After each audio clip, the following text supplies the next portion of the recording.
Hey everybody, my name's Sean. I work at Keyrenter Denver Property Management in our business development department, and we're here today at one of our midterm rentals.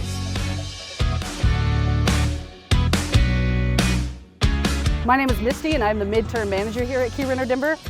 Monthly furnished rental is going to be for temporary housing, minimum of 30 days. They're all going to be furnished and a minimum of 12 months. Let's go take a look at them. A lot of investors are switching to midterms. What's the difference between midterm and long term? So midterms are going to be fully furnished. So we're in this unit right now, and as you can see, it's furnished very similar to what you would see in an Airbnb. Tenants are staying anywhere from 30 days to up to 6 months, but average between 3 and 4 months. A lot of investors like it because they can have more control over their asset in tenant placement. It gives them more flexibility with their investment, and it actually usually will produce better returns than long-term investing. Compared to short-term investing, midterm's a happy medium because you don't have the headaches that come with short-term tenants. Short-term tenants, by and large, are going to be on vacation, looking to have fun, and that, as you know, probably comes with headaches. So midterm tenants act more like long-term tenants, where they're coming in for a few months, relocating for insurance claims. Think traveling nurses, people that are moving, into the area, but they don't know where they want to stay yet. They're just here getting settled, but they're not, as much headache as short-term tenants.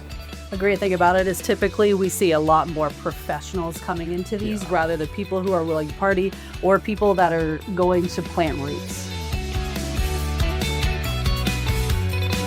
All right, when it comes to furnishing a midterm rental, what we're trying to think of is going to be, imagine yourself in an Airbnb. What would you need to feel more comfortable for staying for about 30 days? We're looking at typically mid-range furnishings. Also make sure that you have a kitchen that's fully stocked with utensils, but I wouldn't leave anything that's going to be perishable behind. When it comes to utilities, typically the owner is going to cover all of the utilities, including internet. As we had previously discussed, a lot of the times we're going to have professional individuals coming into these houses, so they do expect that the internet is going to be enough to be able to work from home. Yeah, absolutely. All these tenants, they're just showing up with a suitcase, so that's also another way to kind of look at things. They just want to come in, get started. You're going to supply them with enough kind of disposable goods to get going for like a week. So, soaps and towels and stuff, but they're going to be cleaning the home on their own and turning it over. It's not similar to, short-term rentals in that sense. They're going to be responsible for that. And then one thing that's really important with midterm rentals is a dedicated workspace. Like she said, high-speed internet, traveling professionals, they want to have somewhere where they can work from, feel comfortable working from, and that will actually result in your tenant wanting to stay for longer. Less vacancy means more money in your pocket. All of our tenants, we put them on leases, so this way we are protected and the investor is protected. Regarding listing, we list primarily on Airbnb and Furnish Finder. Furnish Finder is the one that we see a lot of prospects come from if you have smaller properties for traveling nurses and also for remote workers. We also work with insurance agencies so that way we can relocate displaced families. Another reason why midterm rentals can be a great solution to boost returns but eliminate headaches is because of legislation. Here in Denver, they're not really very friendly with short-term rentals. There's a lot of hoops you're gonna have to jump through, but midterm is, for lack of better terms, almost like a loophole where anything over a 30-day stay is considered a long-term rental. For the city of Denver and many counties and municipalities around Denver, anything over 30 days is going to be technically a long-term rental. You don't have to pay any lodging taxes, you don't have to get any permits or licensing for short-term rentals. It can really be a lot less hassle to execute this. One very important thing to look into is your HOA bylaws. So what we're looking for is something with a 30-day minimum lease length. If you have a 60, 90-day, or 6-month minimum lease length, it's gonna be a lot harder to find tenants and your vacancy is gonna be so high that I'm not sure if this would be a great strategy for you. Okay, so this unit, it's a really nice 2-bed, 2-bath in a great part of town. But if this unit was actually completely vacant, we would be able to demand somewhere between $1,600 to $1,800, depending on time of year and the overall market, but we'd land somewhere in there. And that is, long-term rental, 12-month lease, kind of set it and forget it. Whereas this being in the city of Denver, you actually couldn't even do short-term renting because it's not owner occupied and it'd be really hard to get a license.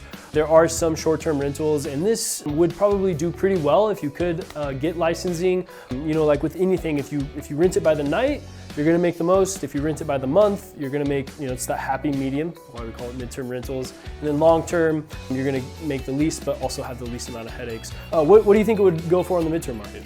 I think right now, especially during the peak season, we're looking at 28 to 29, maybe even pushing the 3K mark right now. Okay, so what makes a good midterm property? There's a lot of things that you need to consider, and some properties compared to long-term rents have really good returns, and some actually are gonna rent similar to long-term rents. So there's a lot of things you need to take into account, such as your overhead, so management fees, maintenance, utilities. So on a single family home, utilities can be a huge factor versus a condo. Usually the utilities are gonna be a lot less. Why we think this home is gonna be a great midterm is because it has a spacious layout, it's in a really good location, it's a condo, so your utilities are going to be a little lower than a single family home, and it has premium finishes, which I believe help reduce vacancy. Tenants get really comfortable, it's a walkable location. They might book for 30 days initially, but we see tenants in very comfortable units like this that stay for 3, 6, 9, even 12 months at a time, and that's really when your returns start looking great. What might not make a good midterm rental is, like I said, some single family homes, maybe not in as good of a location. If tenants don't feel comfortable and safe in the neighborhood, they might not want to renew their leases. And then really furnishings make a big difference as well. That is definitely going to be in your control.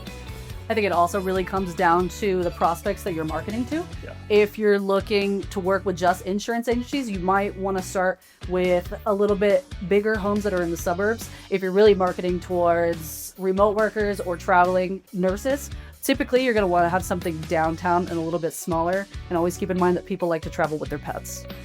Yes, absolutely. That's a huge amenity. You know, obviously this is a condo, it's not gonna have a backyard, but if you have a quadplex or a duplex with a private yard or an ADU with a private yard, we find those do really well if you can advertise to people that are traveling with a pet.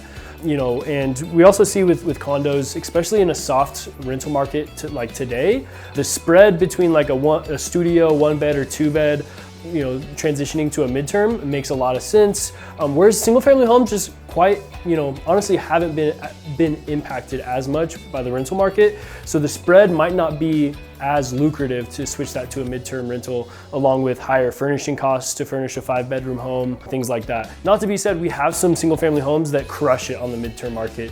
You know, I think a lot of it comes down to location, location, location. You've heard that a million times in the real estate industry, so. Whether you're looking for a midterm property manager or a long-term property manager, we can help you here at Keyrenter. Or if you want to know if your home would make a good midterm rental, reach out to us. Scan the QR code to get connected with myself or our team, and also my contact information will be at the end of the video.